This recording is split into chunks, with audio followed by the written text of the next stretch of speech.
Впервые в истории спортивные игры «Дети Азии» пройдут сразу в 4 городах. Встречает нас столица Кузбасса, город Кемерово. Спортом сегодня занимается каждый второй житель города. Южная столица Кузбасса. Город трудовой доблести Новокузнецк. Один из крупнейших металлургических центров России. На месте слияния двух рек Усы и Томи расположился Междуреченск. Горная Шория. За удивительную красоту природы ее называют Сибирской Швейцарией. Вторые зимние международные спортивные игры «Дети Азии» зажгут новые, яркие спортивные звезды. От дружбы в спорте к миру на земле. «Дети Азии. Начало побед».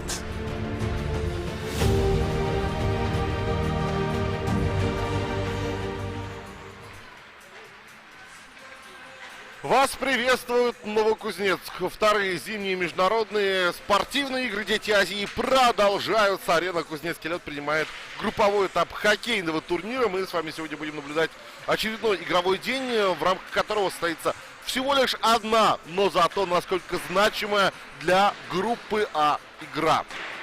Сборные Дальневосточного федерального округа и Республики Саха, Якутии будут выявлять сильнейшего и выяснять отношения здесь на арене Кузнецкий лед. И история в том, что для команды Якутии это встреча сродни финалу.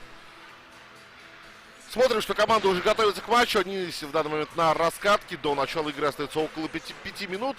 И давайте коротко напомним о турнирном пути этих коллективов. Сборная Дальневосточного федерального округа открывала соревнования матчем против хозяев турнира сборной Кузбасса.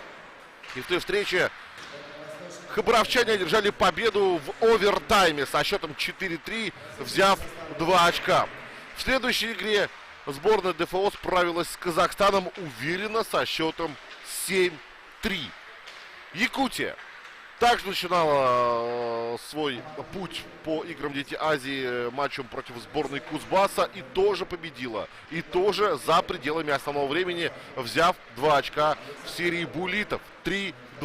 Но второй матч, который прошел накануне со сборной Казахстана, наверняка якутяне запомнят надолго, потому что потерпели сокрушительное поражение со счетом 0-11. Для вас матчи группового этапа с арены Кузнецкий лед комментирует Егор Филатов и Антон Сергеев. И обращаюсь к коллеге, спрашиваю о том, насколько вот это поражение сборной Якутии от Казахстана может сегодня сыграть главную роль в предстоящем противостоянии. Здравствуйте. Я думаю, ничего страшного не произошло. Да, я думаю, что игроки Якутии забыли этот матч как кошмарный сон. Все в их руках, то есть сегодняшний матч выигрывают в основное время, выходят 90%, что выйдут дальше из группы. Ну а если проигрывают, то можно сказать, что борьба будет только за 5-6 место или еще ниже. Ну да, если сегодня побеждает сборная Якутии, то она остается в борьбе и будет уже зависеть от завтрашнего матча Казахстана и Кузбасса. В случае победы Казахстана, к сожалению, якутянам придется закончить борьбу за медали. В случае, если сборная Кузбасса одержит победу, то там будут решать все такие серьезные доп-показатели. Но по личным встречам якутяне должны быть выше кузбассовцев. Так что посмотрим, что получится сегодня у сборной Якутии. Надо отметить еще один немаловажный факт. И снова обращаюсь к коллеге. Сборная Якутии играет 3-й матч за 3 дня. У сборной Дальневосточного федерального округа был день на восстановление и отдых. Как думаешь, насколько это важно? Это важно, но с одной стороны это в тонусе постоянно каждый день игры. Ребята готовы. А как бы вот эта расслабленность не пошла бы во вред команде Дальнего Востока. Ну и последний момент, который хочется отметить перед матчем, это, наверное, все-таки момент психологический. Якутяне сегодня выходят явно сконцентрированными, заряженными на последнюю игру. А вот не может ли быть недооценки соперника у сборной Дальневосточного федерального округа? Матч покажет. Я думаю, что команды обе понимают, что это на кону все. Грубо говоря, это матч, как вы сказали, правда, что достоин финала. Поэтому кто выиграет, тот и выиграет. Но я также с вами не согласен, что если Якутск выиграет в основное время, и, допустим, сборная Казахстана завтра выиграет у Кузбасса, то пройдут как раз вот эти две команды, потому что у дальневосточников будет 5 очков, и у Якутска будет 5 очков. Но по играм между собой, соответственно, выйдет дальше Якутск. Якутия. Ну, если и Казахстан завтра выиграет, то там будет как раз-таки уже и разница шайб, в том числе, играть свою роль. А у Якутии она как раз отрицательная, потому что все, получается, в топ-3 выиграют друг у друга по разу. Так что тут действительно будет очень интересно. Сейчас команда уже готова к началу матча. Мы совсем скоро прослушаем гимн России, после чего сборные Якутии и Дальневосточного федерального округа начнут свой матч.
Вторые зимние международные спортивные игры «Дети Азии». И нас ждет матч третьего тура группового этапа. Группа А.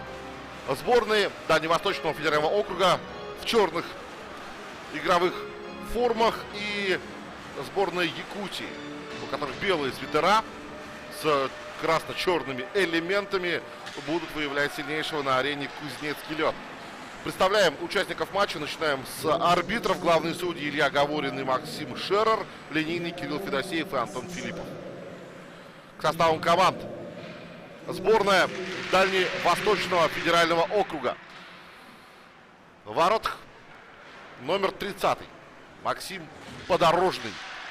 Первая пара защитников 22-й номер Михаил Дорошенко, капитан команды.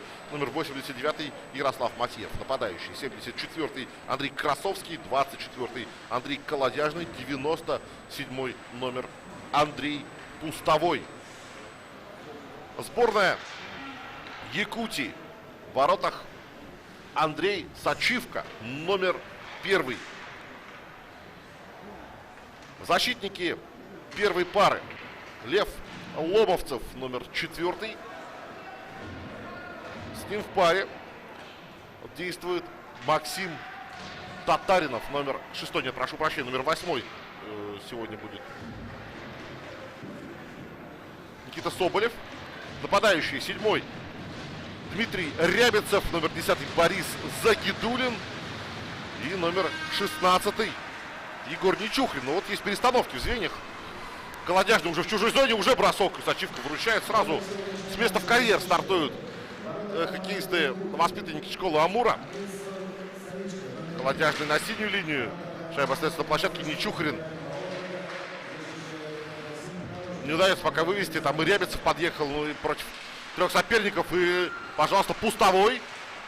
Сохраняя шайбу, бросок с неудобной. Сачивка выручает. Хороший момент. И сейчас перехват сборной Якутии. Идут вперед. Рябицев. Хороший пас на Загидулина. Но Загидулин неудачно обработал. Бросить не получилось. Представим вам тренеров команд. Леонид Бирюков возглавляет сборную Якутии. Им помогают Андрей Малышкин и Никита Дружинин. Главный тренер команды Дальневосточного. Сейчас шайбу заберет Сачивка. Дальневосточного федерального округа наставник — это Евгений Кувека. Ему помогают Александр Макаров и Андрей Маслаков. Еще раз смотрим момент вот с последним броском. Атаковал ворота Иван Прищепа. Это второе звено сборной Дальневосточного федерального округа. Номер 5 Ярослав Лебедя, номер 73. Тимофей Кинчук, нападающий 10-й Иван Прищепа, номер 18-й Арсений Гайнов и 81-й Константин Карпушкин. У команды Якутии на льду номер 6 Максим Татаринов. Сейчас падение в своей зоне допустил нападающий Малышкин. 17 номер защитник Леонид Лахман, 13-й Ефим Малышкин. И с ним действует в тройке атаки 15-й Максим Котов и 14-й Александр Шевель. Сейчас есть возможность выйти из зоны, да, у Дальнего Востока, но шайбу здорово Сачивка Клюшка играет в этом эпизоде, перехватил и передачу отдал вперед. Бросок, и приходится по-дорожному так вытягиваться, чтобы поймать бросок с острого угла. Третье звено сборной Дальневосточного федерального округа. 13-й номер Даниил Цибринский, номер 17-й Роман Вагин, нападающий 12-й Сергей Алексейчук, 11-й Данил Вакарин, номер 16-й Александр Данилов. У сборной Якутии 5-й номер Никита Кунгурцев, номер 18-й Владимир Глухов, нападающий 11-й Артем Власов, номер 2-й Александр Вебер и номер 9-й Станислав Соболев. Власов, момент, бросок, добить не дают, хабаровчане, и переходят в свою атаку. Пока броском на бросок отвечают, моментом на момент обе команды. Но реализация с обеих сторон по стартовому отрезку, конечно, пока нулевая. Очередные смены команды проводят у Дальнего Востока. Владимир Еременко, 23-й. Это 7-й защитник. 4-я тройка атаки. 28-й Роман Ипатов. 88-й Александр Дудник. 99-й Никита Голубцов. Также заявки Андрей Васин, нападающий по 61-м номером. И запасной голкипер Петр Проходов. У команды Якутии не представлены защитники. 19-й Денис Костенко, 22-й Егор Загудаев и атакующие игроки. 12-й Иван Бураков, 3-й Никита Пунаков и 21-й Всеволод Изатулин. Также по заявке еще один голкипер Игорь Дорогов. Ломовцев. Передача на левый край атаки. Там Изатулин открывался, но пас не доходит. Глухов на подборе. Сохраняет шайбу в чужой зоне. Пытается Бураков шайбу отыскать. Я так смотрю, сегодня пока у команды Якутии не выходит на лед нападающий 3-й номер Никита Пунаков, хотя он в предыдущем матче участие принимал и играл в топ-6 атаки. Сегодня его пока нет на площадке. Может быть, какое-то повреждение, но посмотрим. Глядишь, и появится. Ипатов и Рябицев на вбрасывание. Вот сейчас наложение первой тройки атаки у якутян и 4-й тройки у сборной Дальневосточного федерального округа. Наброс в сторону ворот, шайба опускается за лицевой линией. Загидулин, скидка на партнера, Нечухин подыгрывает Загидулину. Загидулин, бросок подорожный. Хорош вратарь сборной Дальневосточного федерального округа. Снова Загидулин борется за шайбу. Голубцов удается хабаровчанам из зоны выйти. Снова Загидулин.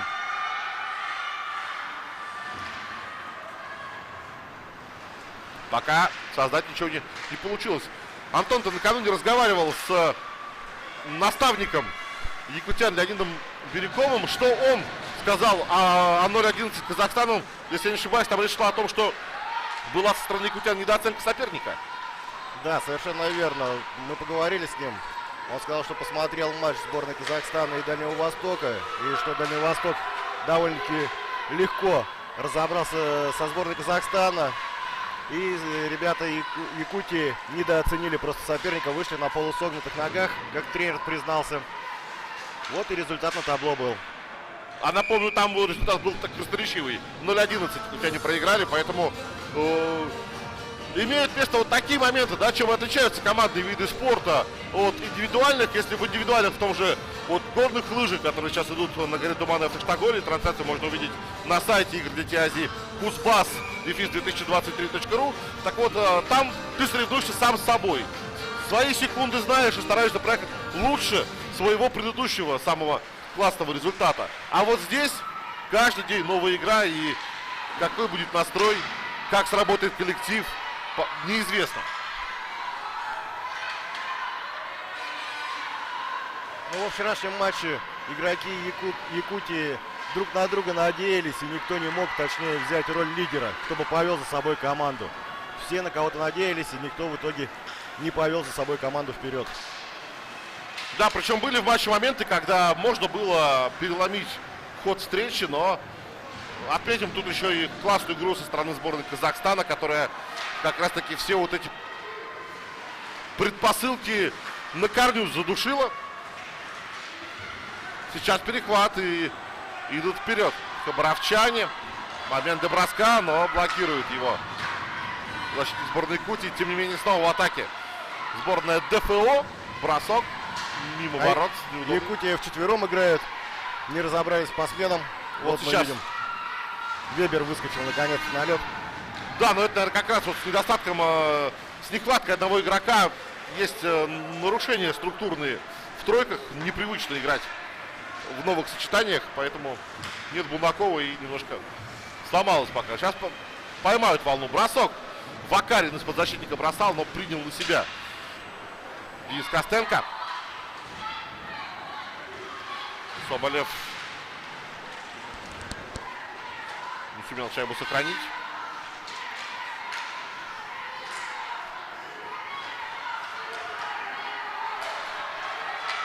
Что-то все падают. Подъем, ребята. Алексейчук. Пас в центр. Обратная передача на положение вне игры. А так неплохо обстучались в нейтральной зоне. Хоккеисты из Дальневосточного федерального округа. Еще раз смотрим момент с броском Вакарина. И здорово против форварда Хабаровска действовал защитник Денис Костенко. Но мы увидим сегодня, что сборная Якутии вышла совершенно с другим настроем на игру. Да.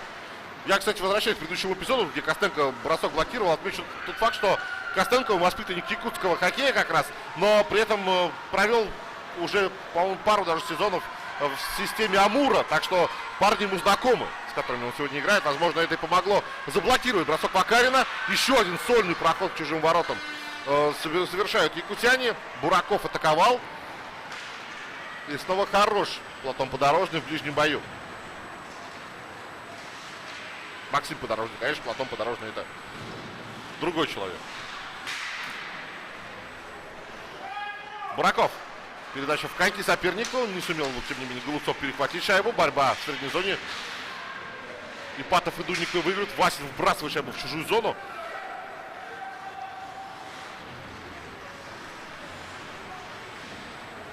Ну, по крайней мере, по первым минутам нет, да, ощущения, что какая-то команда владеет преимуществом безраздельно. Это радует, но, с другой стороны, все сейчас будет многое будет зависеть опять от первого гола. Как и всегда. Кто начнет забивать, тот и в итоге получит психологическое превосходство над соперником.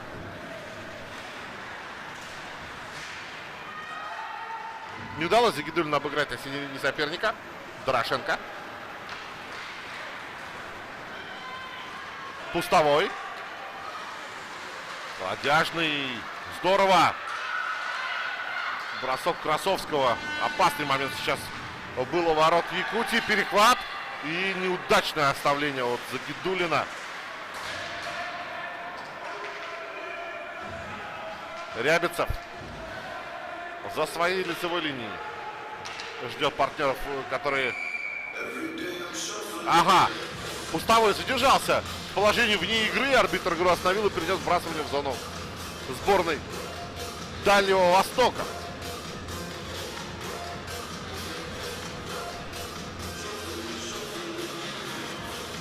По нулям. Но по игре довольно боевито оба коллектива выглядят. Сегодня явно сборная Якутии вышла с правильным на игру настроем. Но при этом из-за вчерашнего результата получила на себя давление о необходимости побеждать сегодня. Хороший проход через все зоны от Карпушкина. Правда, дальше снова он с шайбой на партнера, который находится в закруглении. Пас, и здорово действует защитник. Все тот же Костенко, кстати. Он пока выделяется, но будем считать его командировку в Хабаровск в свое время залогом этого сегодняшнего пока удачных действий.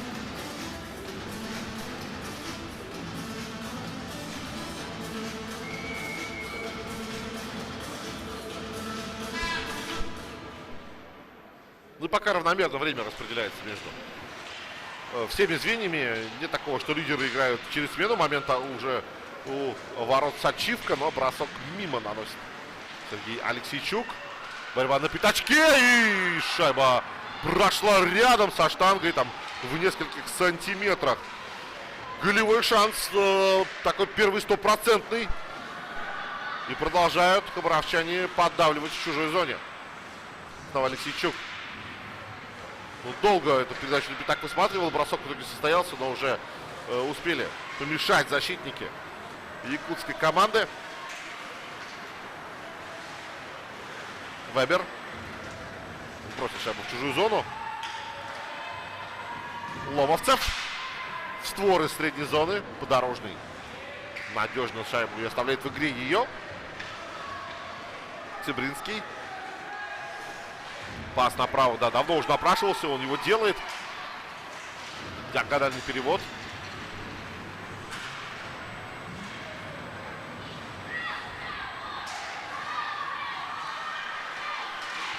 Пока вот в этой атаке без особой остроты, но с контролем сборная Дальневосточного федерального округа работает. Наброс на ворота, подставление от Ипатова.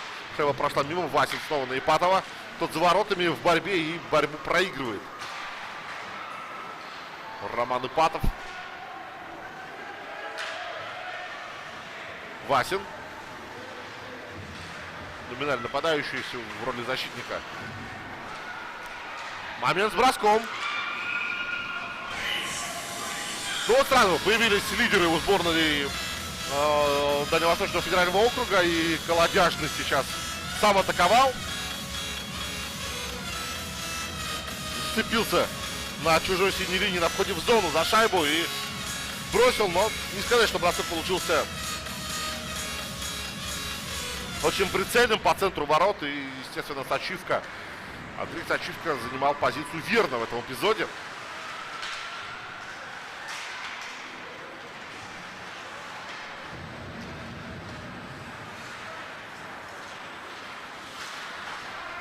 Вброс в зону. Лахман первый на шайбе. Получил силовой от Пустового. Ответная атака 2 в 2. Загидулин оставляет Рябицеву. Бросок с неудобной. Шайба попадает в Матьева. Шайба теперь у сборной Дальневосточного федерального округа. Пустовой неплохо задумывалась передача на Красовского, но тот между двух хоккеистов заходил. Вот этот промежутка, этого было мало. Коридор для паса слишком узкий. Не получилось отдать точно. Где шайба? Ага. Обнаружилась она в зоне Дальневосточного федерального округа. И бросок Ефима Малышкина. На месте Подорожный. Больше половины периода сыграли. Какие предварительные итоги вот этого отрезка? Ну, пока по вбрасываниям на точке интереснее, предпочтительнее выглядят игроки дальневосточников. 8-2. А по броскам 8-8 створ ворот. Ну, игра так и смотрится довольно, да, равный. Команды бегают из зоны в зону. Единственное, что у сборной Дальневосточного федерального округа побольше позиционных атак. А якутяне в основном в контр-игре пока пытаются что-то создать. Прищепа. Мы помним, что этот парень с хорошим катанием умеет обыгрывать 1 в 1. Пас на пятачок, и не получился бросок нападающего сборной Владивосточного федерального округа. Арсений Гайнов был на пятачке. Сейчас он уже в своей зоне отрабатывает, но пока шайбу вернуть не может. Бросок издалека, и это было опасно. Подорожный зацепил шайбу плечом. Мощный бросок получился у Никиты Соболева. Генчук под двойной силовой. Пас на пятачок, ну и не попадает по шайбе Алексейчук сейчас. Еще бросок, шайба снова на пятаке, добивание. И шайба в воротах. Сергей Алексейчук открывает счет в этой встрече. Проиграли ему борьбу на пятаке два защитника сборной Якутии. И на 13-й минуте на ее исходе первая шайба оказывается в сетке ворот Андрея Сачивка. Еще раз бросок. Два раза дали добить. Это непозволительная роскошь.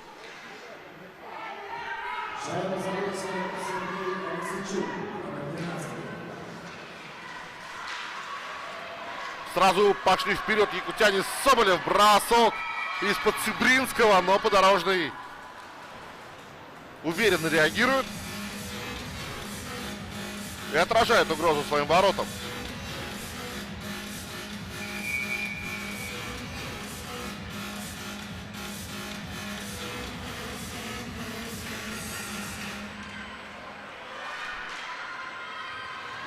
Снова борьба в зоне Дальнего Востока, но на этот раз не удается сохранить шайбу на территории атаки якутянам.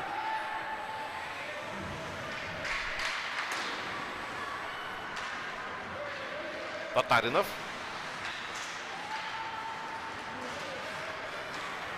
Вагин. Пошел защитник вглубь зоны, но его приостановили. Страхует Ипатов Вагина, находясь сейчас на своей синей линии. Вебер. Шайбу из зоны выводит. Дальше борьба продолжается. Лахман.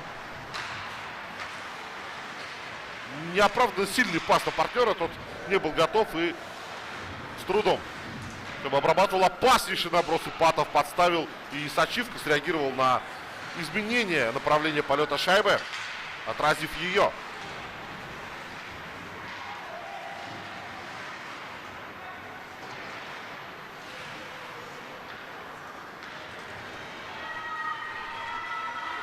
Переход в контратаку. Это офсайд. Зачем было притормаживать на синей линии сейчас игроку, владеющему шайбой? По-моему, это Загидулин был. Непонятно.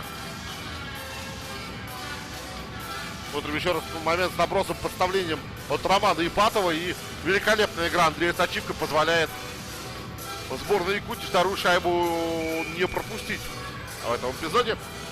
5 минут 33 секунды до первого перерыва.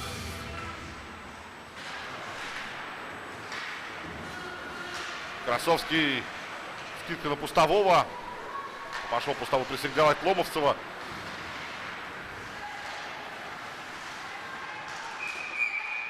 Пас рукой. Еще одна остановка.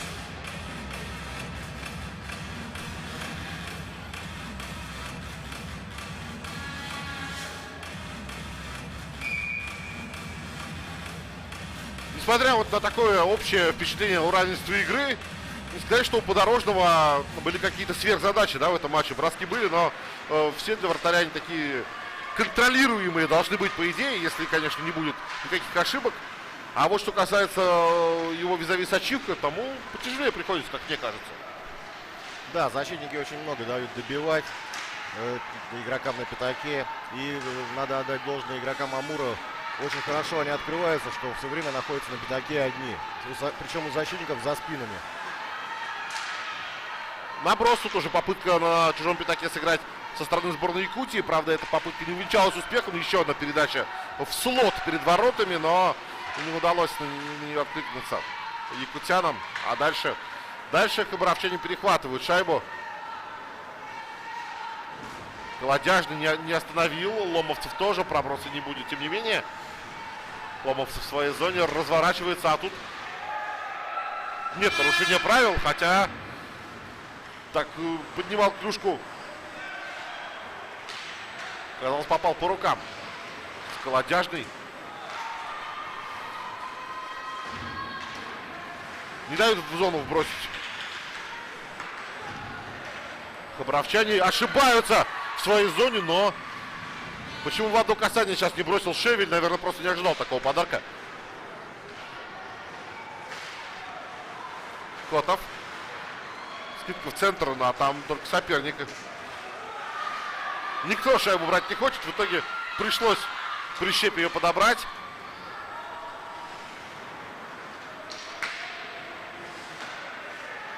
Гинчук.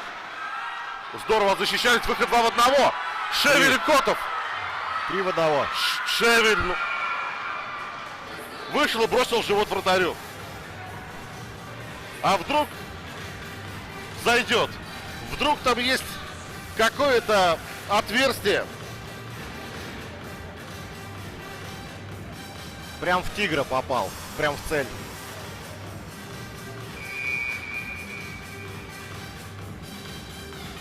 Но если это была задача, охота на дальневосточных тигров, то во-первых, это незаконно. А во-вторых, с тиграми, я смотрю, все в порядке. И уже сейчас хабаровчане переходят в свое наступление. Вакарин здорово подработал на ход. Есть неудобный бросок. Сачивка здесь надежен. И еще и шайбу зафиксировал. Не позволит сейчас понадеяться сопернику на добивание. Но отмечаем неплохой проход Вакарина. Да? Он классно подработал на ход и пошел сам резать угол к воротам.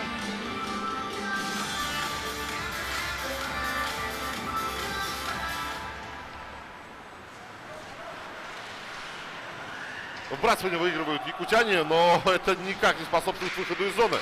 Бросок с дальней дистанции, там пара рикошетов, шайба прошла мимо. А это проброс будет.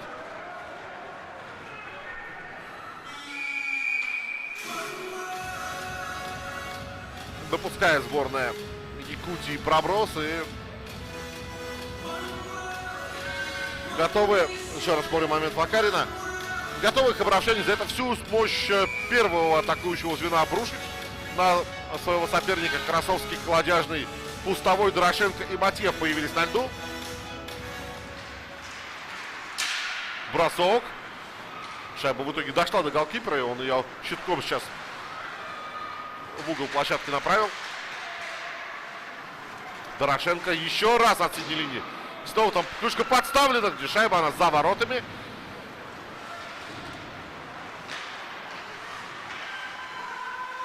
Не вышла шайба из зоны, показывает Лайнсман. Пустовой. Бросок, гол.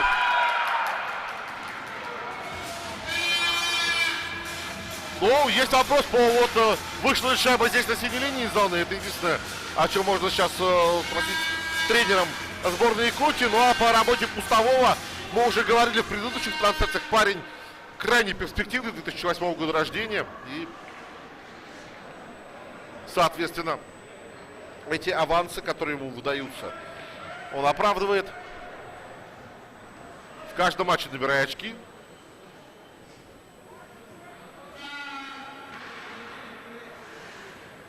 Леонид Бирюков сейчас на офсайд как раз хочет уточнить. Давайте мы с вами посмотрим еще разок. Это уже финал атаки. Но вот вначале, да, там все показывают, что шайба вышла из зоны. Давайте замедлим.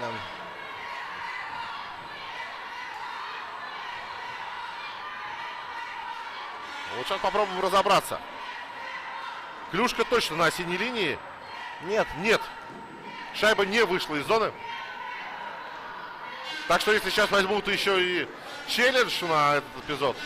Нет, не берут. Все, игра возобновляется. И правильно делают, потому что можно было еще и удаление вдобавок получить, если бы сейчас этот челлендж не подтвердился. А он бы не подтвердился, как мы с вами видим. Спасибо, говорю коллегам, за повтор. Режиссер трансляции Сергей Пичугин. Так что, друзья, если что, все овации туда по этому поводу. А игра в зоне сборной Якутии продолжается.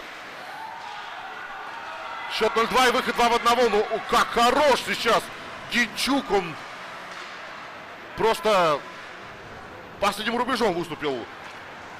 С крайним оборонительным редутом сейчас для своей команды. И предотвратил передачу под выход 1 на 1. А вот тут шайба вышла из зоны. И да, положение игры совершенно точно будет зафиксировано. 1,5 минуты до перерыва и 2-0 по такой игре. Это на самом деле довольно весомое преимущество сборной Якутии. Кровь из носу, нужен гол в чужие ворота.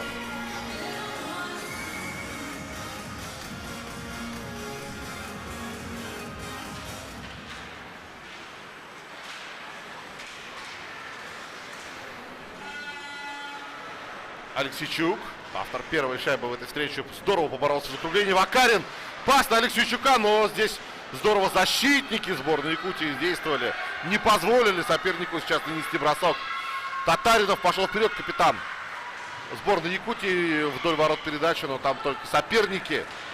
Вагин направо.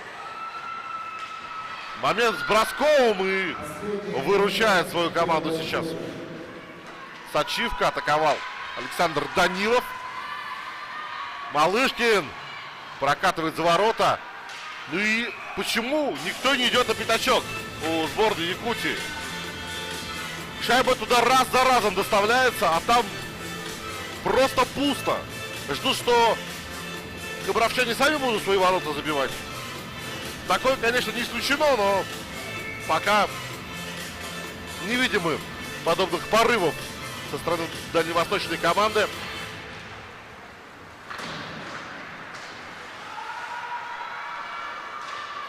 Опаснейший момент Власов подставлял, но не попал в створ.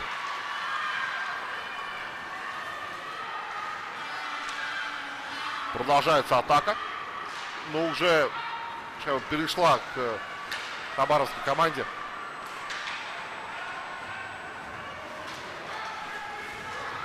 И вот момент. Колодяжный и пустовой. Пустовой! И спасает сейчас Сачивка. Решил в домик ему во второй раз направить шайбу. И что здесь? Нет гола. Как сейчас извернулся Андрей Сачивка. Все у нас в первом периоде 2-0 в пользу сборной Дальневосточного федерального округа. Матч с Якутией. Перерыв, после чего ждем второй период.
Минута до старта второго периода в матче между командами Дальневосточного федерального округа и Якутией в рамках группового этапа хоккейного турнира вторых зимних международных спортивных игр «Дети Азии».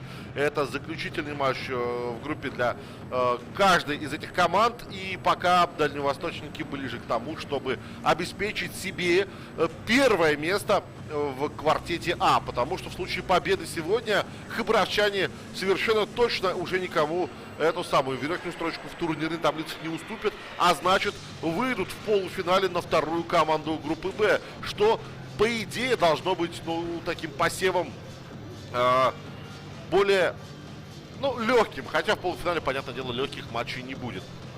Подводим итоги первого периода. Помимо счета 2-0, что еще мы можем отметить, спрашиваю я у Антона Сергеева. Помимо того, что счет 2-0, полностью преимущество было на стороне дальневосточников. По броскам в створ 21-13, а на точке вбрасывания 13-6. Впереди также дальневосточники. Хотя на каком-то отрезке матча мы отмечали, что игра в целом равная. Это было, наверное, до середины первого периода. Ну и вот первая шайба, она так заметно изменила расклад сил в этой паре. Сейчас новая атака, Пустовой вошел в чужую зону.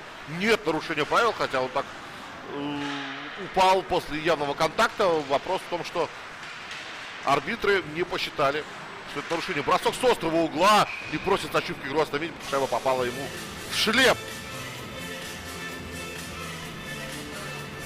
Яркое начало от сборной Дальневосточного федерального округа. Я напомню, что в этой группе выступают также сборные Казахстана и Кузбасса, которые свой матч проведут завтра, 28 февраля. И эта встреча будет в целом закрывать игры группового этапа среди всех квартетов и даже среди дивизиона любителей. Завтра, кстати, да, еще одно такое экзотическое новшество. Утром в 10:15 по Кузбассу, в 6:15 по Москве между собой сыграют команды из любительского дивизиона сборной Кыргызстана и Узбекистана. Быстрый бросок, это неплохо Загидулин решил, но не попал в створ сейчас. Пытаясь на перемещении поймать подорожного, не вышло. Момент еще один, и вот сейчас действительно можно было сокращать отставание в счете, но просто против. Максим Подорожный. Хороший пас из ворот и одинокий совершенно. Борис Загидулин атаковал, но переиграть голкипера не сумел в этом эпизоде.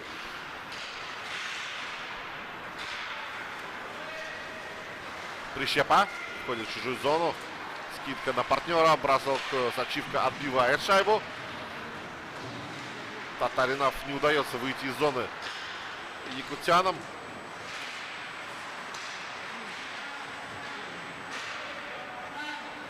Прищепа в хорошем контроле. А вот это пас Гайнова не очень удачный. Но, тем не менее, сразу снова идут на чужую треть льда. Парни в черном. Бросок. Сачивка выручил, но шайба, тем не менее, могла сейчас в дальний угол попасть. Повезло отчасти сборной Якутии. Переходит наступление команды Республики Саха. Передачу проходит Факарин. Шайбу из зоны вывел. Алексейчук здорово вступил в борьбу, но спиной вкатываясь в чужую зону, положение вне игры он получил.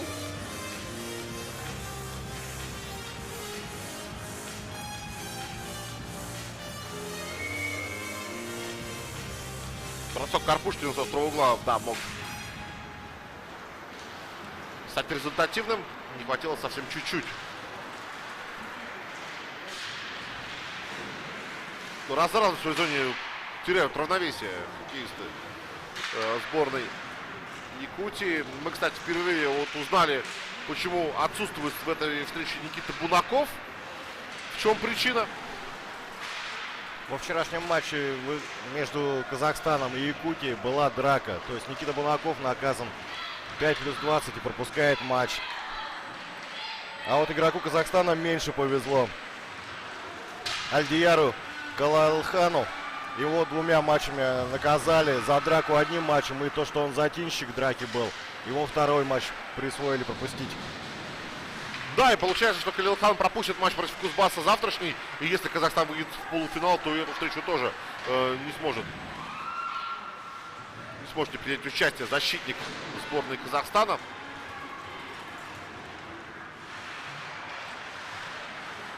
Ну, арбитры жестко к этому относятся, чтобы не было драк. Приехали люди играть в хоккей, вот и показывайте на площадке мастерство. А для этого есть, для драк есть другие секции, бокс и тому подобные. Да, момент. Классно. Власов здорово делает, вдаль не бросал. Попадай, забивай и сокращай расставание в счете снова. Власов, а что за остановка?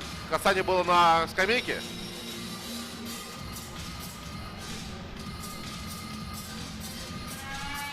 Еще раз смотрим, здорово обыгрывает Васина. Вообще мы говорили, Васин номинальный нападающий, да, и он сегодня, играя в обороне, конечно, не хватает навыков 61-му номеру Дальневосточного федерального округа. Перехват.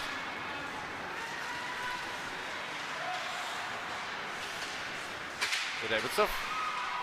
Загидулина не прошла. Пустовой. Переход в атаку. Вторым темпом пустовой. Пас на пятачок. Падение. Нарушение правил не фиксируется. Подбор за бравчанами. Пустовой. Сильная передача. Туда во вратарскую. Никто не откликнулся. Пустовой. Здорово ходит шайба сейчас у дальневосточников. Но Сачивка тоже хорош. Загидулин перехватывает шайбу в чужой зоне. Пас, момент, Ломовцев, бросок. И подорожный зацепил буквально краешком щитков шайбу. Еще момент. Великолепные возможности упускает команда Якутии. А здесь еще и перехват в своей зоне Карпушкин. Продолжается атака уже Хабаровской юношеской команды.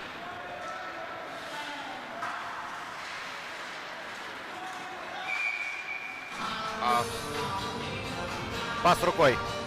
Хорошо. Игра остановлена. Счет 2-0. 5 минут сыграли во втором периоде. Смотрим еще раз момент Карпушкина. Сам бросил, но помешал ему здесь Соболев.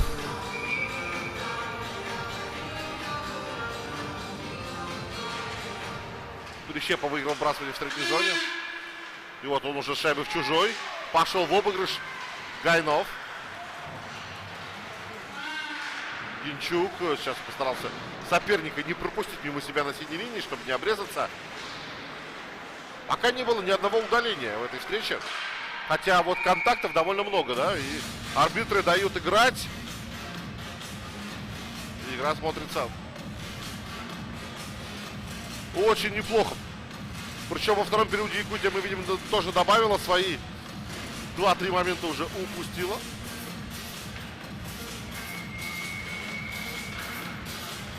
Как и команда Дальневосточного федерального округа. Ну, кажется, да, что хабаровчане все-таки по мастеровитию отдельно взятые игроки повыше уровнем. А вот тут что? Власов 1 на 1 выходит. Власов! Моменты, Подорожный. Великолепен Максим Подорожный. Просто великолепен. Столько реальных спасений уже сделал. Не просто бросков там в статистике отбитых, да, именно моментов, когда могли соперники сокращать отставание. Снова Власов, снова бросок, добивание и 2 раза Подорожный на месте. Ответная атака сборной ДФО. Шайба вышла из зоны, Вагин сбрасывает ее обратно.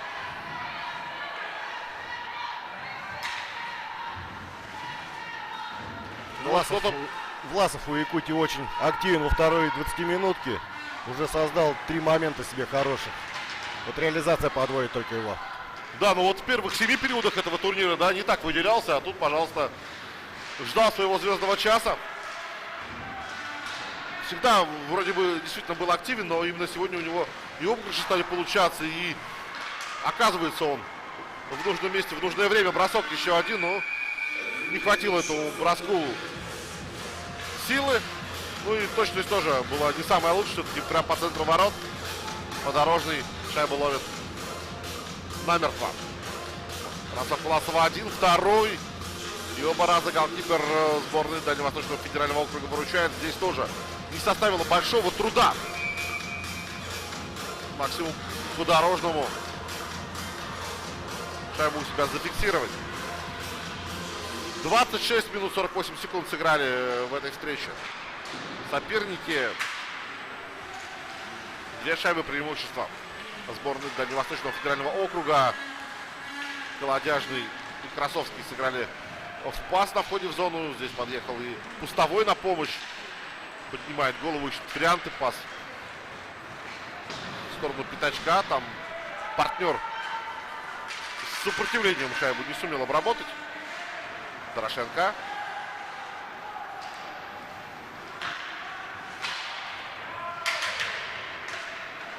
Сачивка играет через борт. Вышел из ворот. Матеев. Бросок. Блокируют. Якутяне. Не прошла передача.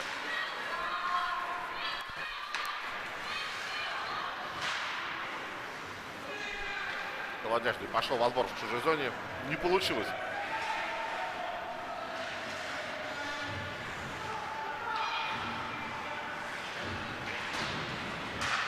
Вертикальная передача в попытке поймать соперника на смене. Попытка не удалась у Дальнего Востока.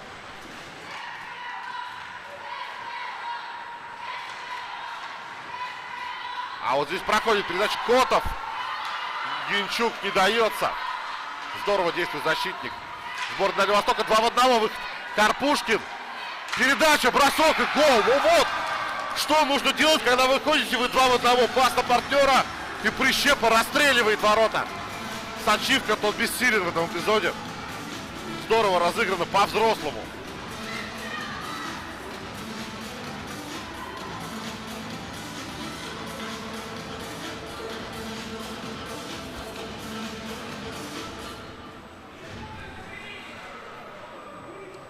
Здорово все сделали. И Карпушкин, и Прищепа классно попал. Сачивка хоть и растянулся там, но этого недостаточно для того, чтобы спасти ворота. Хороший бросок сходу. Вратарь не успел переместиться. Ну давай вспомним еще, с чего все начиналось. Да, Гинчук в своей зоне отобрал шайбу, когда Котов выходил с ним 1 в 1. И сразу вот эта передача начала атаку. Так что тут еще и Гинчук тоже. Нужно его упомянуть. 3-0.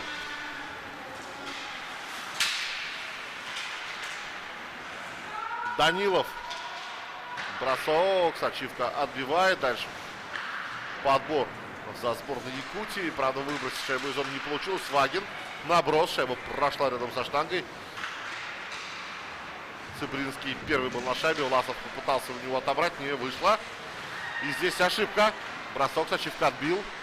Отбил перед собой, но партнеры в подборе сейчас сыграли. Через дальний борт попытался Власов. Тоже не выходит.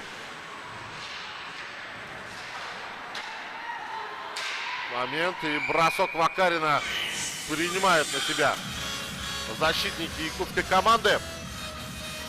Середина матча. Дефицит в 3 шайбы у команды Леонида Бирюкова. И поэтому какие-то решения, какие-то перестроения и изменения требуется уже сейчас. Откладывать некуда.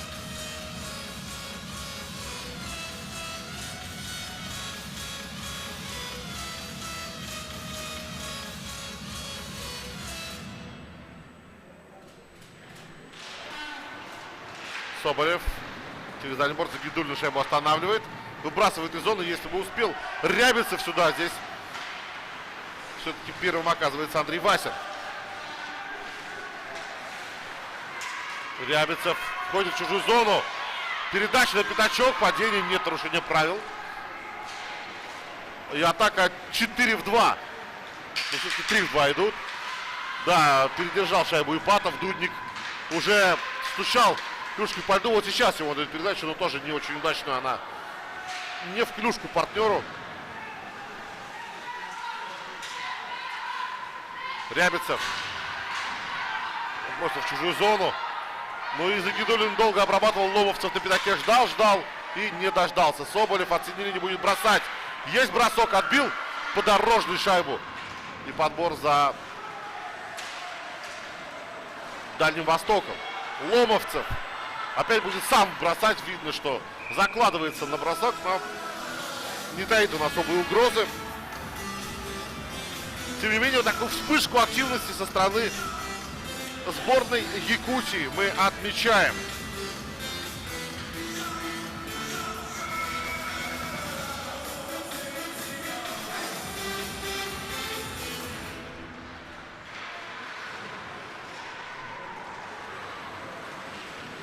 Пустовой. Положение вне игры. Зацепил защитник шайбу у пустового, что попытался обыграть. И из-за этого офсайд.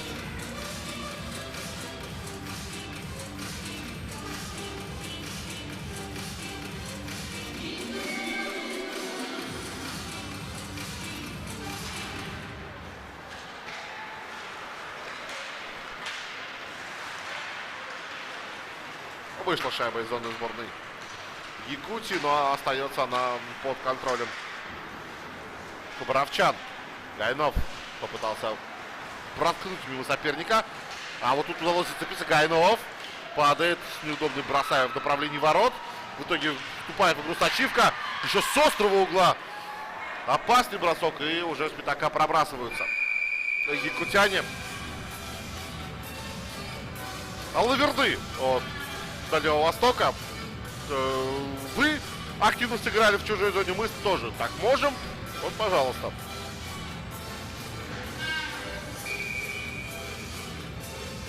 Бросок с острого угла наносил Иван Прищепа.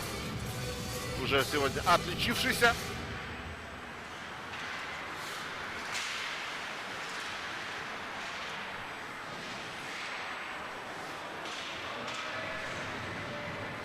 Снова нет нарушений правил, там падения были, а свистков пока нет ни одного.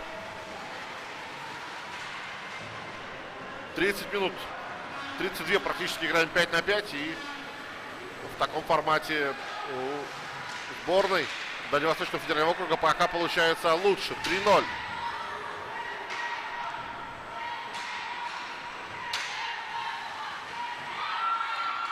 Вагин, ого, пошел защитник и в обыгрыш. Бросок с неудобной. Здесь уже Шевель.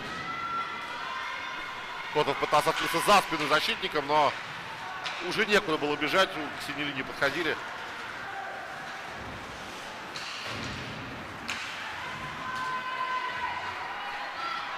Снова Вагин. Бросок. Сачивка шайбу ловушкой. Задела. Она прошла мимо в итоге.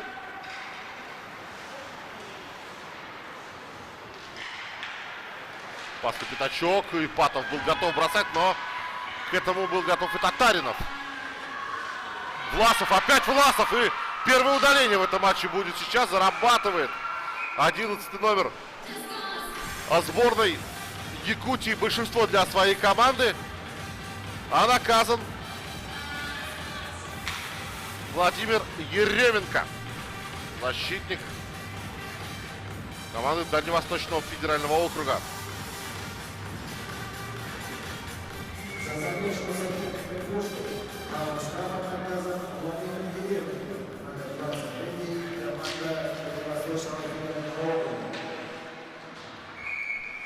Ну, еще раз отметим, да, Артема Власова, он воспитанник Бердского Кристалла, в порядке.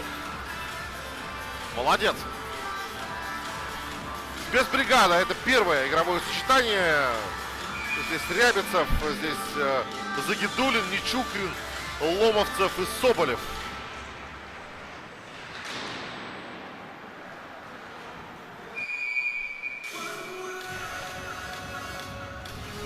Вот так вот, да? Бывает. Сцепились масками сейчас Красовский и Рябицев на точке вбрасывания. Случайность, но так забавно. Арбитр помог рассоединить элементы экипировки. Игра остановлена, вбрасывали бы в средней зоне.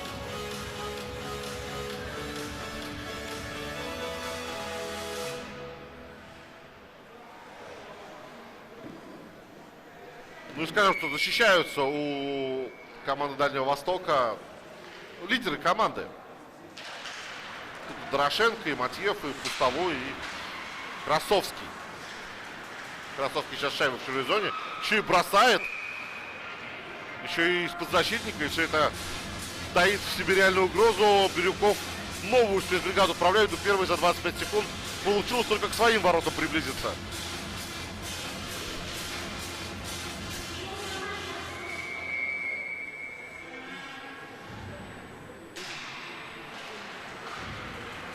Дорошенко.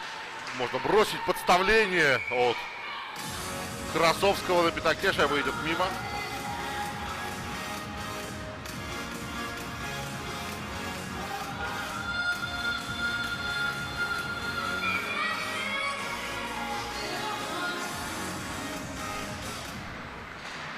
Пустовой тоже сейчас выйдет на бросковую позицию и не попал в створ. Ну а так-то кистевой у него, конечно, убийственный. Котов против Матеева, который в 2 раза больше попытался шайбу забрать, но попытка была обречена. Татаринов. Малышкин. Власов. Пас на Котова, тот до шайбы не добирается. Лахман.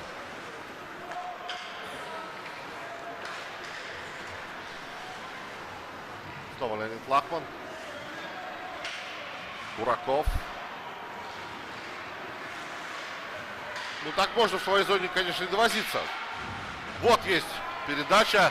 Бросок, правда, получается уже не особо удачным в этом эпизоде у Буракова. Издалека Лахман атакует, но у Подорожного был прекрасный обзор на этот момент. И с броском защитника якутская команда справилась. А это смотрим момент Пустового. Получил шайбу, сразу смещается в центр. Бросает мимо. Здесь тоже Бураков не попадает в створ. Ну а Лахман уже попал, но Подорожный справился. Соболев на замахе отодвинул от себя соперников. Теперь можно и расставиться. Нечухрин. Еще 10 секунд практически у якутян. Ну вот бросок, и не получается он. Загидулин. В полном составе. Бросок, и снова Подорожный прекрасен.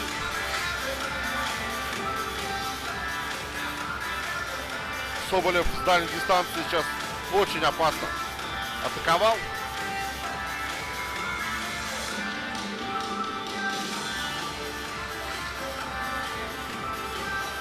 И здесь как раз был трафик перед голкипером. Это все всегда затрудняет спасение собственных ворот, но Максим Подорожный.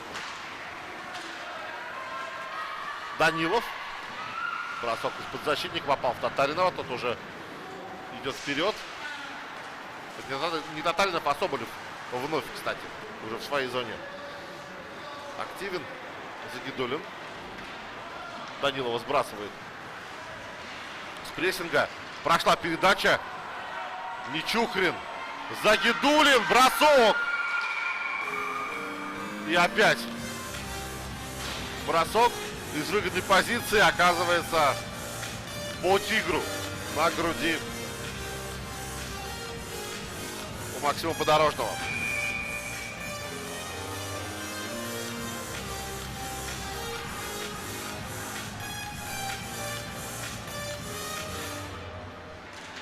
Котов. Прокатывает разворот. Передача на пятак. Бросок. Могла зайти сейчас, но прошла мимо. Ну и там, опять же, Подорожный щитки так разложил, что низом не просто было бы переиграть голкипера. Цыбринский. Хороший пас, но партнер неудачно на него отвлекается. Это Алексейчук. Лахман. Хороший силовой от Малышкина. Не пускаю в свою зону Пустового сейчас. Якутяне. Удаление. Удаление у Дальнего Востока. Удар соперника клюшкой. Да, даже блокировка. Потерял сейчас Малышкин. Смотрим еще раз этот эпизод. Ну, еще одно меньшинство. Роман Вагин. Получает 2 минуты.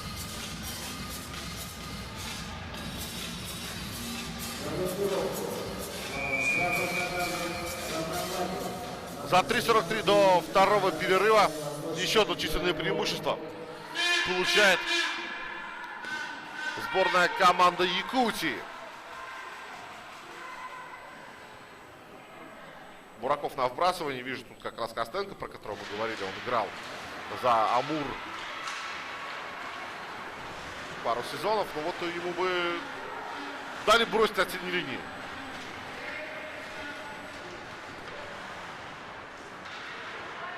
Костенко в своей зоне пока попадает под силовой от Андрея Пустового.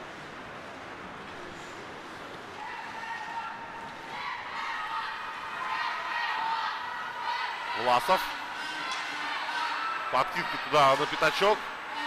Удается сохранить шайбу в чужой зоне якутянам.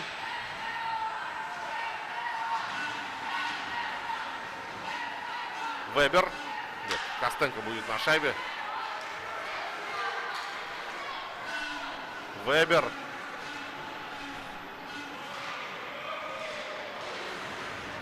Ого, как Дорошенко вцепился в соперника. Но, тем не менее, вывести шайбу из зоны не удалось. Власов. Пас на пятачок. Ну, бросок-то совсем никакой сейчас у Вебера получился.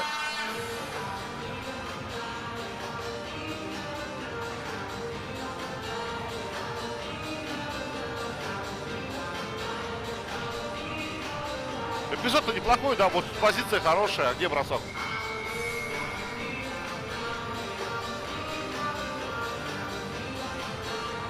«55 секунд до появления Вагина. 2:38 до второго перерыва.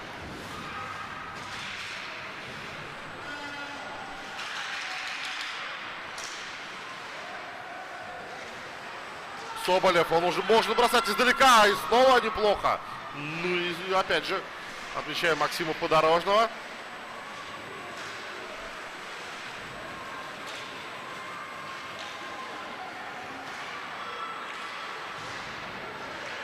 Силовой прием чистый. Бросок в ближний угол. Голкипер сборной Дальнего Востока справляется.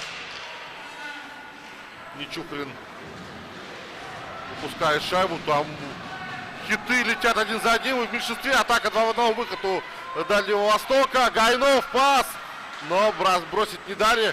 Вторым темпом атака. Еще одна попытка нанести бросок. Но вновь шайба даже не доходит до ворот. В полном составе тем временем сборная Дальнего Востока. И зачем-то необъяснимо, но факт, проброс совершает команда Якутии.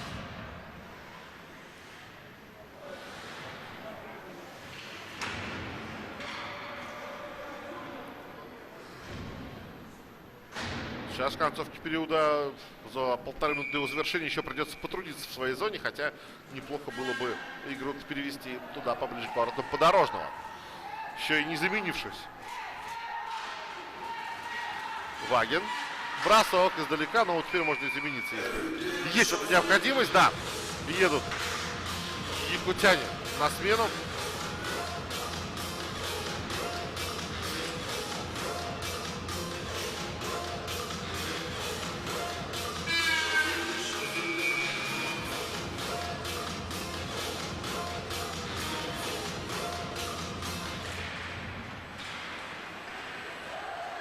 Нет нарушения правил, хотя сигнализируют об этом как раз игроки сборной Якутии. Там не просто подняться Леониду Лахману. момент, бросок. И сейчас пытается Татаринов предотвратить добивание и предотвращает. Вакарин, Алексейчук. И не попал в дальний угол сейчас. Сергей Алексейчук.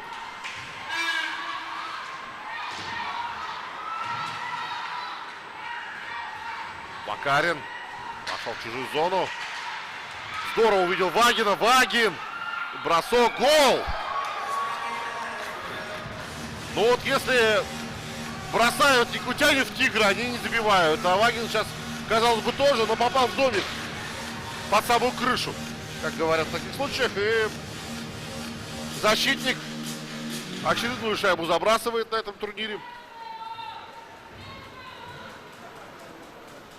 4-0. Сейчас как раз с ачивкой подъехали партнеры. Выясняют, все ли там в порядке. Здесь момент Алексейчука, он не попал в створ. Дальше атака, тем не менее, продолжилась.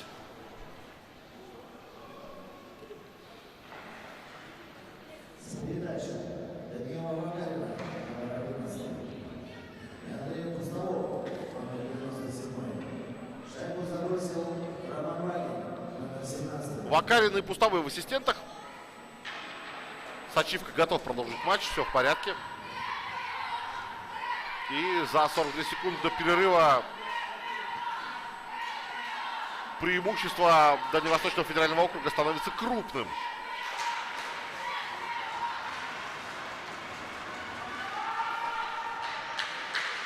Власов вновь в чужой зоне.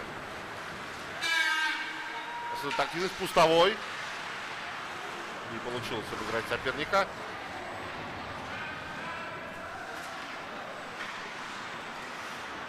Пустовой здорово сейчас на резкое смене движения поймал соперника. Падает. Нет нарушения. А шайба. Шайба в воротах.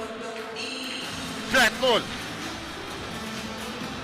Посыпались якутяне.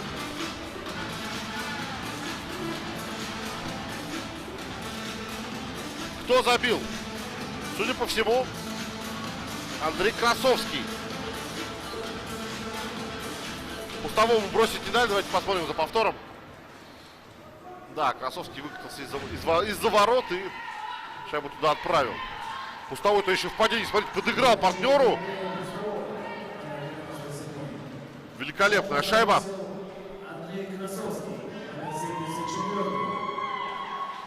Пустовой набирает 2 очка за 33 секунды. И всего 3 уже в этом матче. Счет 5-0 у нас. И заканчивается на этом период номер 2. Еще момент будет с броском. Да, бросок есть. Но шайба идет мимо. 5-0. Дальний Восток ведет у Якутии после 40 минут.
Совсем немного остается до старта третьего периода в матче между командами Дальневосточного федерального округа и сборной Якутии.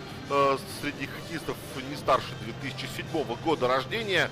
После 40 минут счет весьма красноречив. 5-0 в пользу сборной Дальнего Востока. Как у нас прошел второй период, 3 шайбы в воротах якутян мы увидели, а по статистике? А по статистике каждый 7-й бросок якутян был заброшенной шайбой. То есть 21 бросок нанесли дальневосточники и 12 бросков нанесли якуты.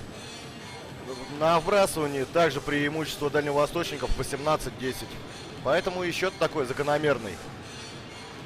Да, 5-0 очень большое преимущество. Правда, в моей комментаторской карьере были матчи, в которых со счета вот такого крупного команды уходили. Но пока давайте отметим тот факт, что предпосылок по игре к этому нет.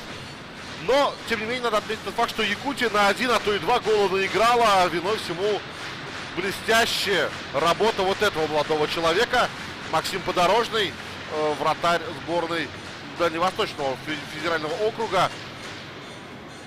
А у нас еще и удаление будет у сборной Дальнего Востока. Я так понимаю, за то, что опоздали, да?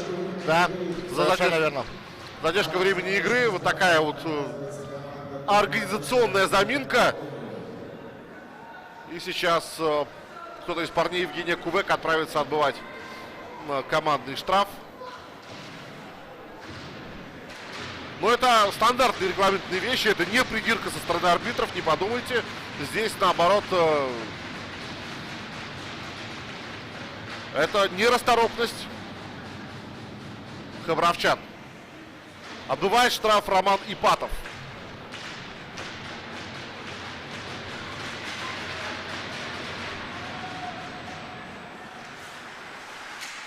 Стартовое выбрасывание, тем не менее, за сборной Дальневосточного федерального округа. Ну, посмотрим, что сможет Якутия в третьем периоде. Это третий день подряд, когда играют хоккеисты из команды Республики Саха. Поэтому и силенок уже, наверное, не так много, но остаться с баранкой, я думаю, тоже не хочется. Бросок с дальней дистанции ложится под шайбу пустовой. Но здесь, когда она уже в близости от ленточки, успевает Дорошенко ее забрать.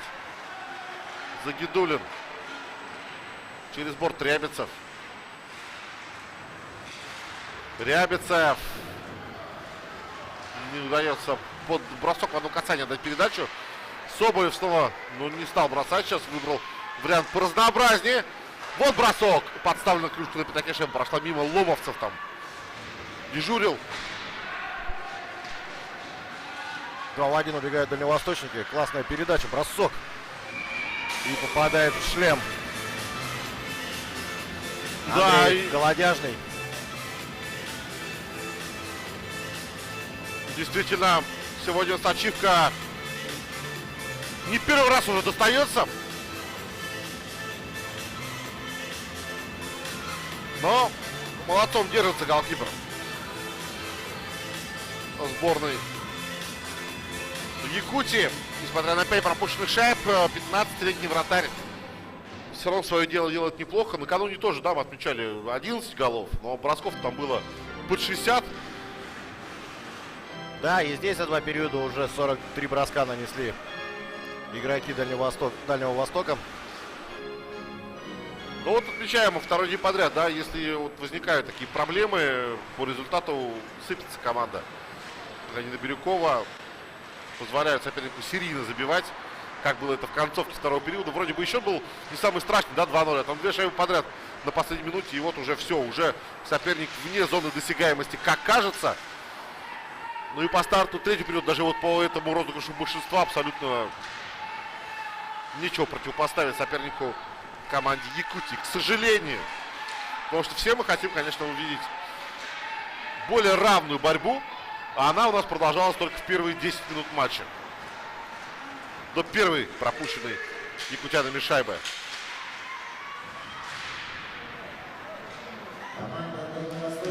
Дальний Восток уже тем временем в полном составе.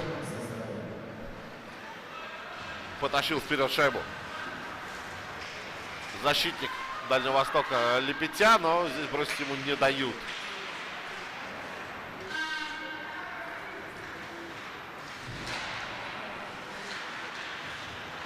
Забирает в чужой зоне шайбу хабаровчане. Момент для броска неудобный, но успевают накрыть его игроки обороны.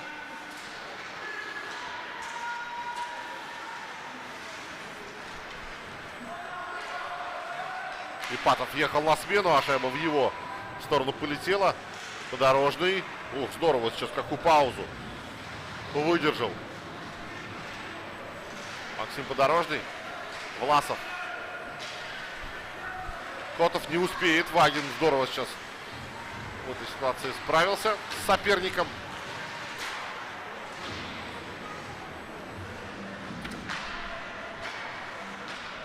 Кунгурцев налево. Костенко вбрасывает в чужую зону. Но здесь только Цыбринский, который спокойно начинает атаку своей команды. Долго, правда, с шайбой работает Цыбринский. Вот это могло привести к обрезу, но, тем не менее, партнеры помогли. Власов. Самый активный человек во втором периоде в составе сборной Якутии. Сейчас с броском, но этот бросок большую угрозу воротам Подорожного в себе не таил. Голкипер с ним справился очень даже уверенно.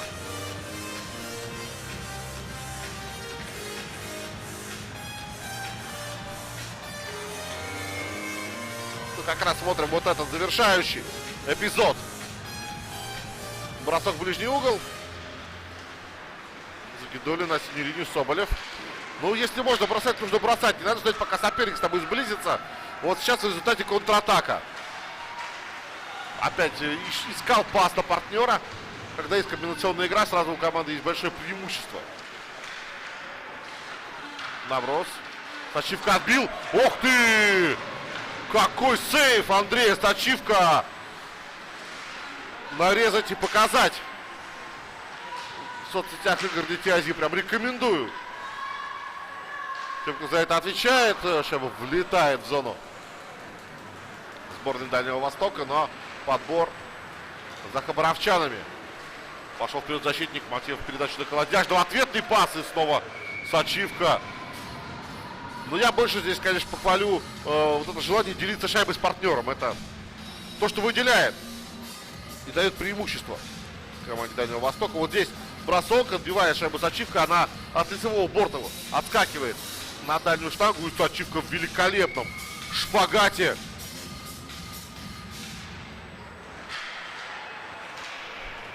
Забирает. Просто крадет голову Красовского. Котов. Котов, ну можно бросить. И вновь защитники успевают помешать. Власов. Это Котов снова бросок низом.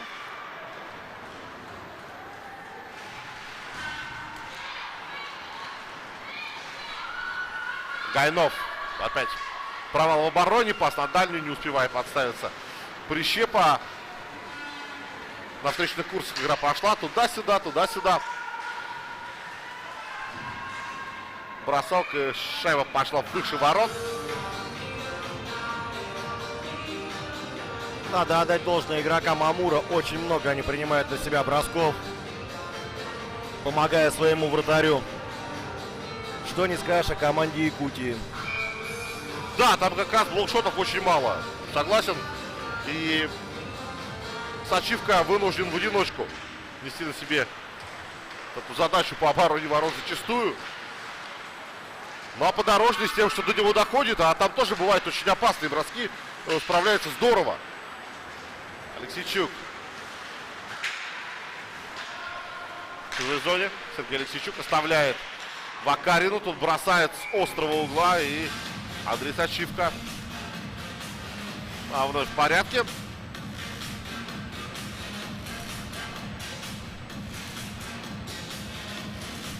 Но пока мы не видим, за счет чего якуты могли бы переломить ход матча.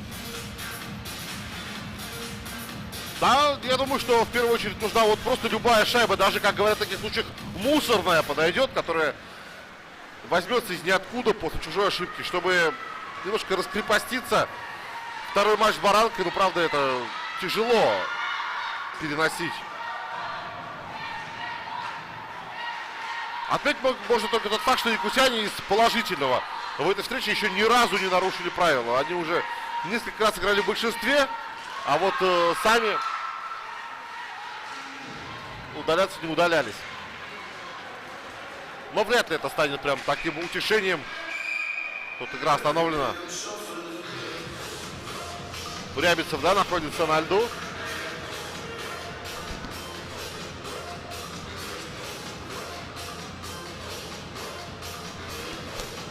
Момент еще раз. Да, здесь в голову прилетело вот этот силовой прием на сидящего соперника. Когда буквально всей массой голову в борт припечатали, ну, конечно, болезненно, еще и чревато сотрясением или другими последствиями. Но нарушение правил арбитры здесь не зафиксировали.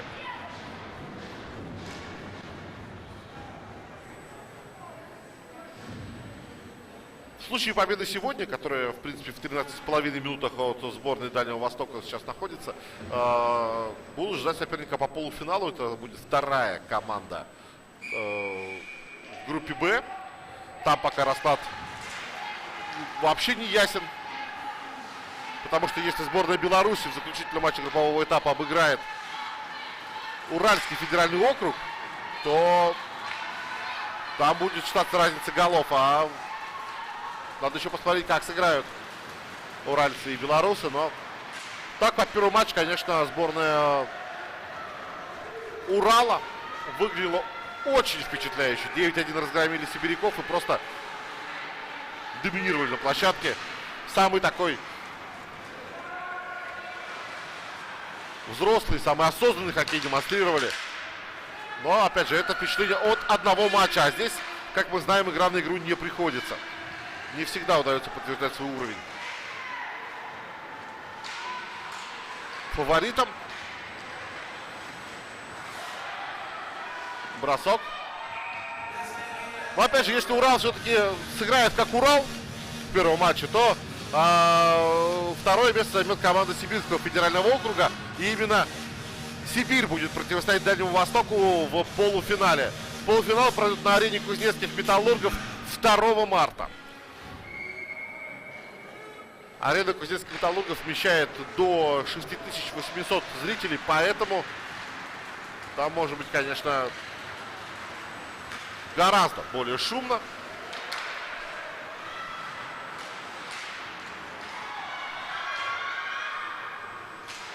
Ну а кто станет соперником, опять же, при таком раскладе, который мы берем так за основу, если Урал побеждает в обоих матчах группового этапа, кто станет соперником Уральского федерального округа, пока сказать сложно.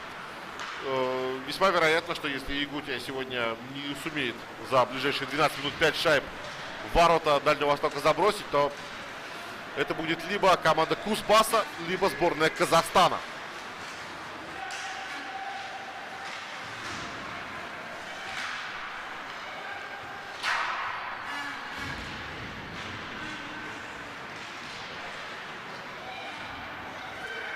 Бросок. Ну и здесь блокируют снова.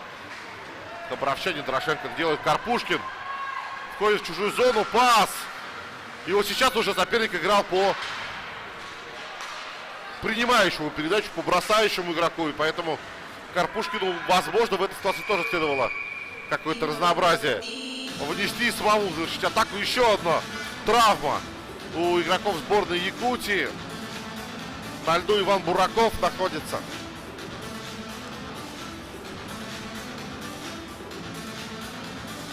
Но очень жестко игроки Хабаровска начали играть. По правилам, конечно, вот. Смотрим момент. Пустовой. Опять чистый силовой прием, да. Играет плечом в соперника. Но, тем не менее, Бураков получает повреждения. Будем надеяться, сможет вернуться на площадку.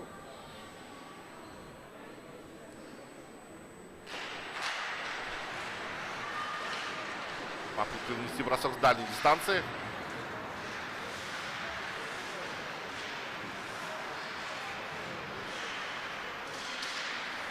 Момент. Прищепа здорово качнул, но шайба с крюка сошла. Хорошая скидка на Гайнова.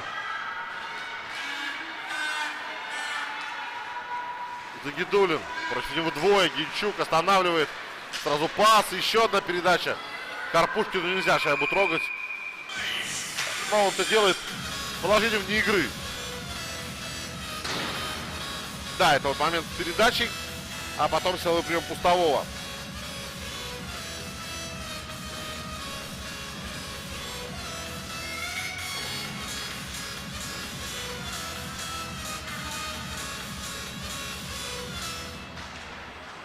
Чубринский. На Вакарина. Вакарин вбрасывает в чужую зону. Не удается там за шайбу зацепиться Алексейчуку. Вагин. Якутяне перехватили на чужой синей линии. Пас на пятачок. И снова нет броска. Есть еще и опасная контратака. 3 в 1. Вагин. Ответная передача. Ну, хотели уж совсем на Алле сыграть. Шевель, здорово, тоже 2 в 1. Пас, бросок. И праздновать уже начал Татаринов, а шайба прошла мимо. Игра высоко поднятой клюшкой. Это не удаление, это остановка. Смотрим еще раз. Пас, бросок. И да, реакция Максима Татаринова, она, конечно, когда радость меняется таким разочарованием, это очень амплитудно получается по эмоциям. Половина периода еще впереди. И якутяне молодцы, они рук не опускают абсолютно, продолжают бороться. Ну, видим мы, что Бураков появился на льду, все нормально с ним. И это тоже не может не радовать. Травмы совершенно не то, что нам нужно. Нам вот нужны броски поворотом, опасные моменты и голы. Хороший хоккей. И этот турнир еще один шаг к развитию игроков. Мы тут видим совсем молодых звездочек.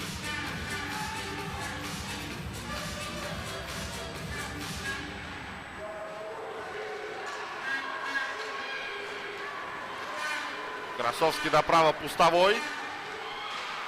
Бросает, не попадает.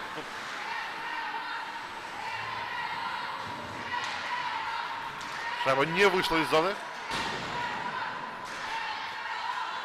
Колодяжин до нее не добрался за воротами.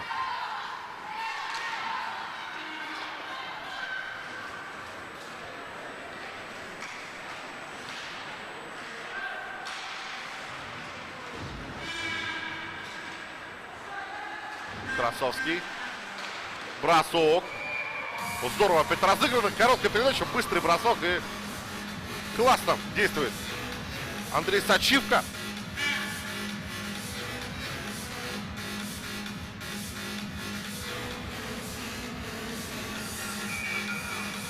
И полевые всегда так подбадривают голкиперов. Поддерживают их.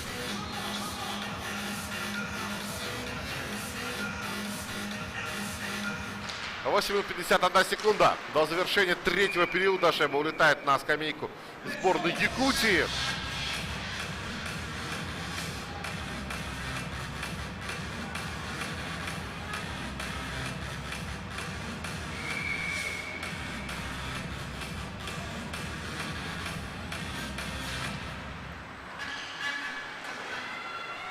Очередное выбрасывание выигрывают хоккеисты Дальнего Восточного.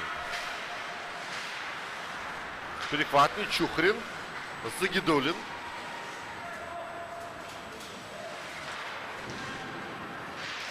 А здесь ошибка защитника и 3 в 2. Ну зачем передача вторым темпом? Уже здорово Карпушкин набегал. И явно видел его партнер. Здесь есть свободный летуни Чухрина по правому краю. Ну как-то он шайбу-то обрабатывал одной рукой. Ну несерьезно. Опять классный пас. Карпушкин. Момент. И шайба рядом с воротами проходит, но мимо.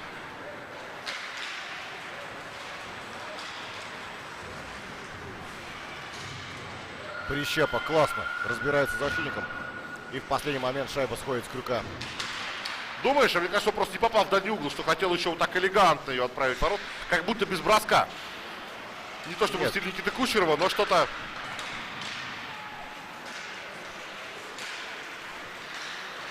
Карпушкин. Но только мы это на повторе сможем разобрать. Сошла ли она или на самом деле был замысел такой. Еще один наброс, подставление своего же. Цыбринский, еще один наброс, еще одно подставление. Но эта шайба даже до голкипера не дошла. Не удается якутянам шайбу из зоны вывести. Затяжная атака, но вот Сачивка останавливает. Давайте смотреть.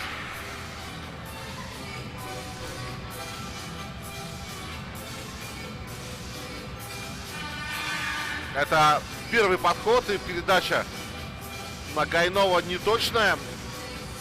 А вот здесь Прищепа бросает из-под защитника.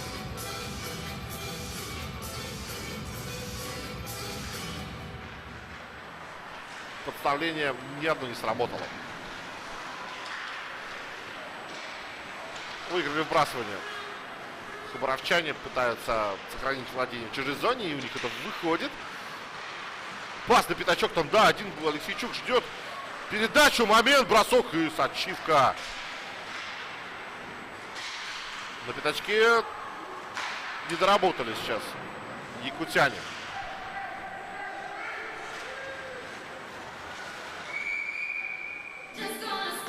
Пас рукой.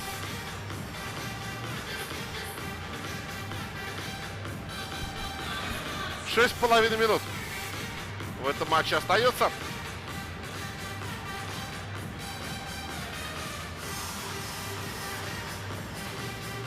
А это момент Красовского и быстрый бросок в одно касание от Карпушкина. Хорошая игра со стороны Андрея Сачивка.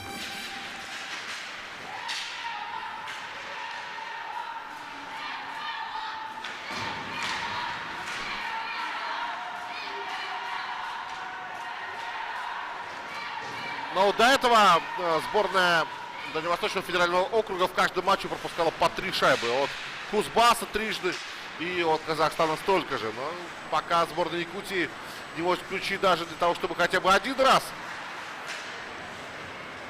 поразить ворот Подорожного.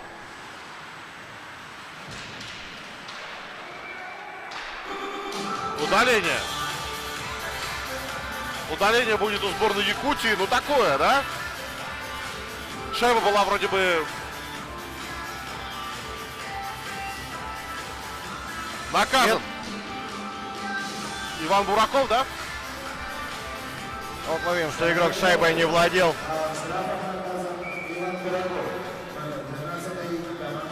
И вот первое удаление у сборной Якутии. Да, есть возможность попробовать отработать элемент игры в большинстве. Матиев, шайба на синюю линию. Дорошенко быстрый перевод на Пустового.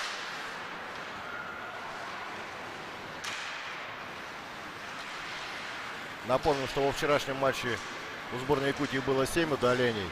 Из них 5 шайб пропустили. Да. Но и мы говорили, что это невероятно эффективное, спонтанное такое большинство у сборной Казахстана. Шайба вышла из зоны, да? Да.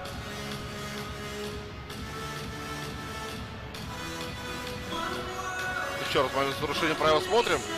Он не владел шайбой, да, но там борьба как раз-таки за это владение велась. И... Правда, вообще не было, да, у Буракова плана сыграть в шайбу. Он только пошел убивать соперника. Ну да.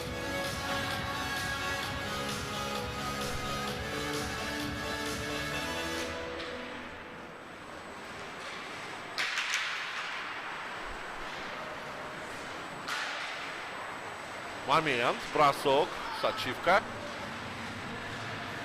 Подбор на синей линии за сборной Дальневосточного федерального округа. И вновь не позволяет сопернику выйти в зону. Вот сейчас Шевель сам выигрывает борьбу, идет к чужим воротам. Но нет, здесь его по рукам и ногам связал Лепетя.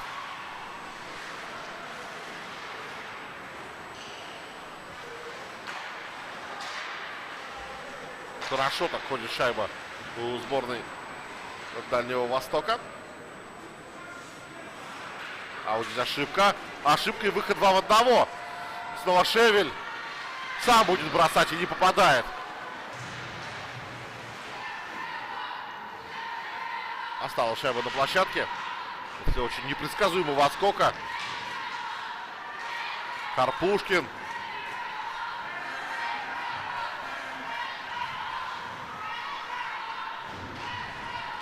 Ну, как-то в большинстве-то ничего особенного, да, не создали. Вот сейчас пытаются там в быстрой атаке, в быстром отрыве что-то соорудить уже. Появились. Вернулись игроки сборной Якутии. Уже в пятером они играют. 3 минуты 49 секунд. Остается в этом времени. Смотрим выход Шевеля и Котова и бросок Шевеля в ближний угол, который оказывается неточным.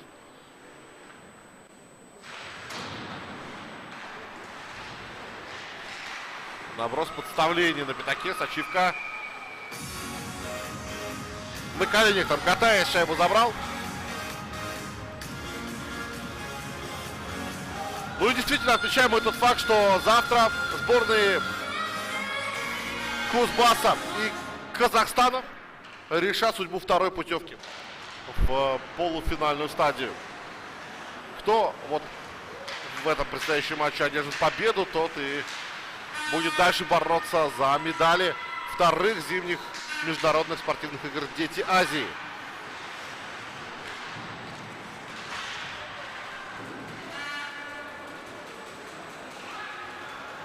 Еще одно удаление у Якутии. Будет наказан Вебер. Момент, и шайба проходит мимо. Снова блокировка.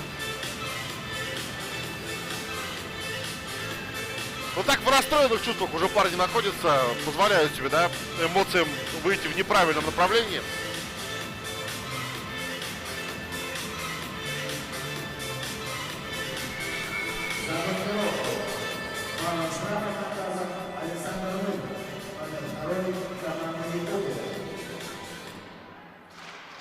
Первое большинство особых дивидендов Дальнему Востоку не принесло. Сейчас снова выводит шайбу из зоны. Наверное, планировали контратаку соорудить, но нет. Момент. Нет, никто не отвлекается на передачу.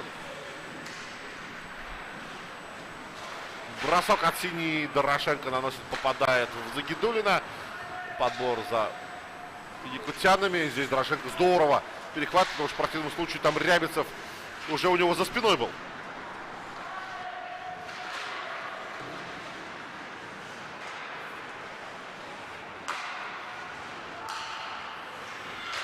Пустовой бросок. Нет. Не идет в ворота.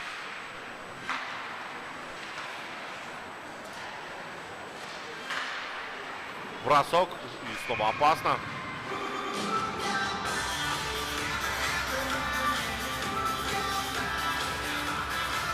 Хорошо контролируют шайбу в большинстве дальневосточники.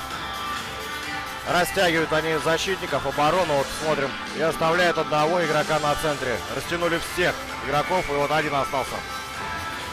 Ну и Сачивка, да, вновь его тут потом Загидулин просто приехал уже обнимать, поддерживать.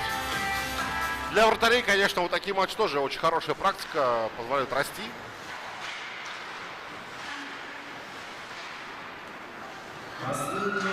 Еще один момент, снова с пятака атака, но на этот раз уже не попадает в створ ворот. Ой-ой-ой. Ох, Подорожный все-таки выручает, а? Ну, хочет человек сухаря. Удаление будет еще одно у сборной Якутии.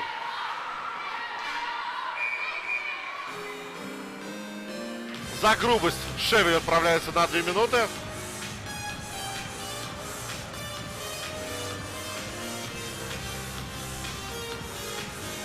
22 секунды будут играть сборная Якутии втроем. Да, но сейчас Кувека выпускает на площадку не лидеров,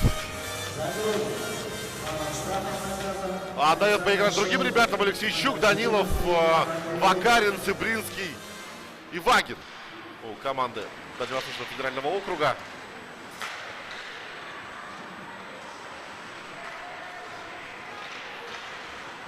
Передача на Данилова. Вот это подача в штрафную такая. Навес. Ну, а бросок будет сейчас. Там, рикошет, Вагин от души, и удалось выбросить шайбу из зоны. Вебер появился. 5-3 не реализовали, но тем не менее до конца основного времени, если, конечно, не будет гола, то Шевель проведет на скамейке штрафников.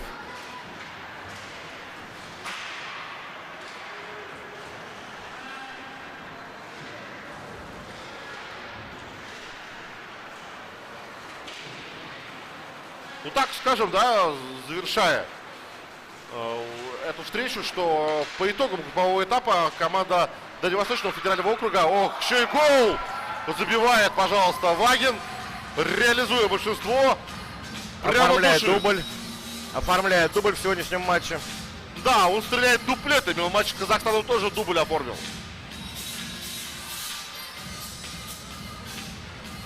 (6-0). Это game, set, матч. Говорят в теннисе в таких случаях.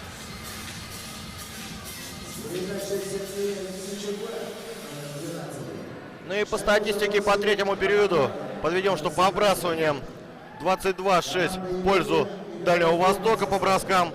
По вбрасываниям 21-7 также в пользу Дальнего Востока. То есть закономерная победа по всем статьям в сегодняшнем матче и по удалениям. У дальневосточников было 1 удаление, 3 удаления. А нет, по удалениям ничья. 3-3. Ну, это уже, скажем так, нюанс, который не особо-то влияет на итоговый результат. Хабаровчане в целом очень ровно провели групповой этап. На все матчи выходили заряженными, только Кузбасс сумел навязать им борьбу и отнять очки. Очко, так скажем, одно, да, переведя игру в овертайм. Теперь посмотрим, что... Гол! Заходит шайба. Заходит шайба, и сборная Якутии на последней секунде Гол забивает престижа. гол. Гол престижа. Да, гол престижа и единственный, ну так скажем, для хабаровчан минус, что у Подорожного украли шатаут. Команды уже вышли друг с другом прощаться, но шайба засчитана. 6-1. Поздравляем сборную Дальнего Востока с этой победой и с выходом в полуфинал игр «Дети Азии». Соперника они узнают уже завтра. Ну а команде Якутии большое спасибо за участие в этом турнире, за игру с Кузбассом, так уж точно.